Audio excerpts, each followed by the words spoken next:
BJP की एक spokes person Nupur Sharma ने आप सल्लल्लाहु अलैहि वसल्लम की खुलेआम एक नेशनल टीवी पर इंसल्ट की और जिसे मुसलमानों ने कतई बर्दाश्त नहीं किया और उसके बाद से हिंदुस्तान का माहौल जो है वो बेइंतहा गर्म हो गया। वेंकैया नायडू जो हमारे वाइस प्रेसिडेंट हैं वो कतर में थे और वो एक डिनर पे इनवाइटेड थे। जैसे ही कतर की तरफ से इस ब्लास्फेमी के खिलाफ आवाज़ उठी तो उनका डिनर जो था वो कैंसिल कर दिया। सरासर ये हिंदुस्तान की, सरासर भारत की और इस मुल्क इंडिया की ये बहुत बड़ी इंसल्ट है। देखिए, हम एक ऐसे मुल्क में रहते हैं जो मुल्क किसी का नहीं है बल्कि वो सबका है।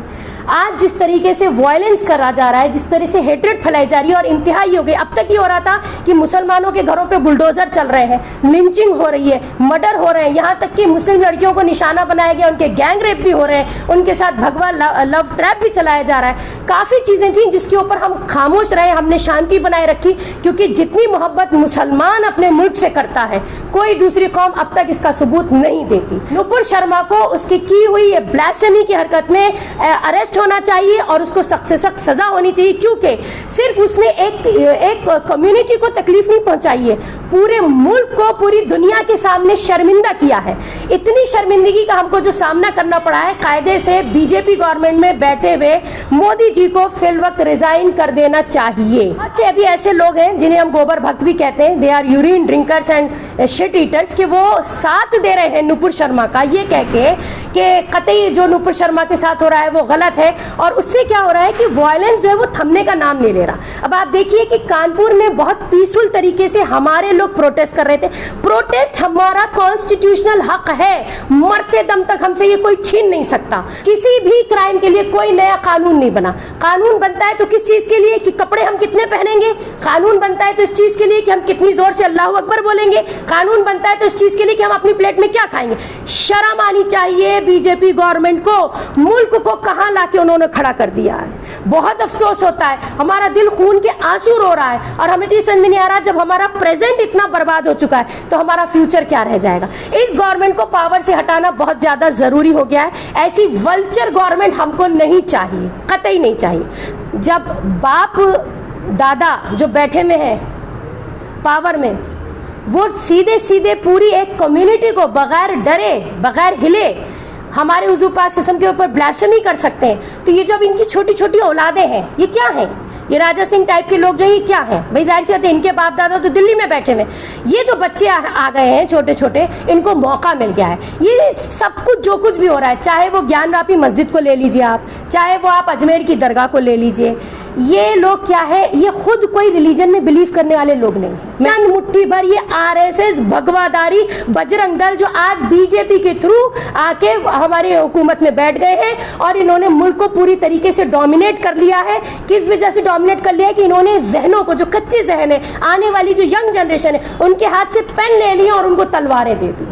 शर्मिंदा होकर लौटे तो उनको इतनी खलबलाहट थी, उन्होंने कह दिया सख्त से सख्त कार्रवाई होनी चाहिए नुपुर शर्मा के खिलाफ, तो उनको ही लोगों ने ट्रोल करना शुरू कर दिया, अरे वो तो खुद बीजेपी के। तो ये कैसी कौम है आप देखिए, ये कैसी मुट्ठी भर कम्युनिटी है, इसको हम कोई नाम नहीं दे सकते। हम इनको हिंदू नहीं कहते क्योंकि हिंदूज बहुत अच्छे साउंड पीसफुल लोग होते हैं। हिंदूज जो है वो राम को मानने वाले लोग हैं, हिंदूज तो कृष्ण भगवान को मानने वाले लोग हैं। हम उनको कतई कुछ नहीं कह सकते, हम इज्जत करते हैं हर क्रिश्चियन की, हर हिंदू की, हर बौद्ध की, हर जैन की जो इस मुल्क में रहता है। ये जो मुट्ठी भर लोग आ गए, इनका ताल्लुक किसी रिलीजन से नहीं, ये एक्चुअली टेररिस्ट है। हर बार मूर्ति जो वो किसी मस्जिद में ही क्यों निकल जाती है? अगर आप कहते हैं कि ये मुल्क आपका है, as per the Hindutva ideology I am talking, अगर उनका ये मानना है कि ये एक हिंदुत्व नेशन होना चाहिए, ये हिंदुत्व का मतलब के मुल्क होना चाहिए और इसीलिए मूर्ति निकल आती, अगर आप वाकई अपनी मूर्तियों को रिस्पेक्ट देना चाहते तो मुझे बताइए, कहीं से खोद के निकाल के किसी के नीचे से, किसी मस्जिद के नीचे से, कहीं किसी किले के नीचे से आप पूजा करेंगे? आप तो डिसरिस्पेक्ट कर रहे हैं अपनी मूर्तियों को। आप क्या बताना चाह रहे हैं कि आपकी मूर्तियों को आगे किसी ने मारा था, आपकी मूर्तियों को आगे किसी ने नीचे दबा दिया था? आप डिसरिस्पेक्ट कर रहे हैं। आपको तो चाहिए कि आप इज्जत से, जहां आपको मूर्ति अगर मिल भी रही है हकीकत में, तो निकालिए, उसके नाम पे एक मंदिर बनाइए, मंदिर में बहुत इज्जत के साथ उस मूर्ति को रख के उसकी पूजा कीजिए। आप दूसरों के घर में कब्जा करके क्यों रहना चाहते हैं? अगर आप डिग्निफाइड हैं तो आप अपना खुद का एक घर बना लीजिए, उसमें शान से कॉलर ऊंचा करके रहिए। ये तेरा मेरा करने से, किसी का नोच के खाने से, किसी का नोच के उजाड़ने से ये तो कोई अच्छी बात नहीं। आपके भगवान तो खुद बहुत तकलीफ में होंगे, उन्हें अच्छा नहीं लग रहा होगा। वो तो चाह रहे होंगे कि अगर तुम मेरे असल भक्त हो तो मेरे नाम पे एक अलग से जमीन लो, पैसा खर्च करो, बल्कि अपने घर, कारोबार, अपनी प्रॉपर्टीज बेच देनी चाहिए जो हिंदुत्व आइडियोलॉजी के लोग हैं, और उन्हें शिव के नाम पे एक बढ़िया मंदिर बनाना चाहिए, वहां जाके पूजा करनी चाहिए। आप क्यों दूसरों की जगहों में घुस रहे हैं? ये तो उल्टा आपके लिए बेइज्जती की बात है।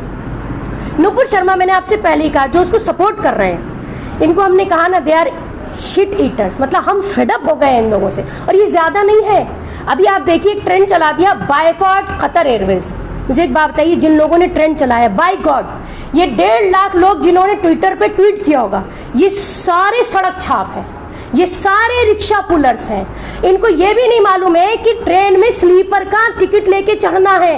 ये सब जनरल डिब्बे में टॉयलेट के पास बैठ के सफर करने वाले लोग हैं। ये कहते हैं कि बाइकॉट कतर एयरवेज। अच्छा, बाइकॉट, वो भी एक ट्रोल हो गया कि मतलब कि हंसी आई, लोग हंस रहे थे। एक वासुदेव का नाम का आदमी है, आप उसकी हुलिया देखिए। अरे हमें इंसान को अपनी औकात में रहना चाहिए, हमें देखना चाहिए हम क्या बोल रहे हैं, हमारे अल्फाज हमारे पर्सनालिटी से मैच भी हो रहे हैं कि नहीं हो रहे हैं। तो बिला वजह अपनी हंसी उड़वाना, बिला वजह अपनी बेइज्जती करवाना, मैं तो कहती हूँ बीजेपी को चाहिए अपने जितने अंधभक्त हैं इन सबको जेल में डालो।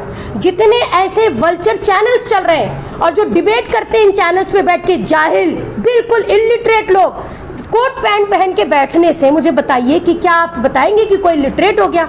आप कह सकते हैं कि ये कोट पैंट और टाई लगाए हुए तो ये पढ़े लिखे हो गए? नहीं, पढ़े लिखे होने के लिए जब जुबान खुलती है तो लॉजिक से बात करना जरूरी होता है। मैं यहाँ पे एक बात और भी कहना चाहूँगी, मेरी कम्युनिटी के वो लोग जो रेंटेड हैं और इन वल्चर चैनल्स पे चले जाते हैं, 5-5 हज़ार रुपये मिलते होंगे, भाई हमसे ले लो, मगर खुदा के वास्ते इज्जत मत बेचो।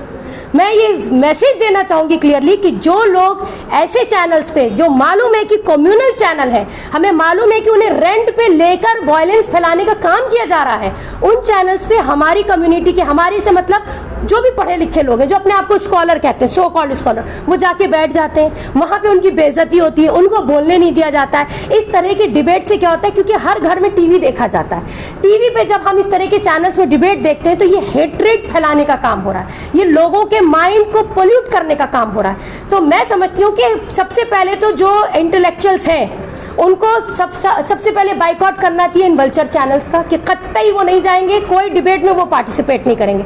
आधी शांति तो वहीं बन जाएगी, आप देखना। क्योंकि जो ये बिके हुए जो जर्नलिस्ट, ये एडिटर्स या जो बैठे रहते हैं चैनल चलाने वाले, जब उनकी दुकान बंद होगी तो आप देखना एक सन्नाटा छा जाएगा मुल्क में, एक बड़ी शांति हो जाएगी।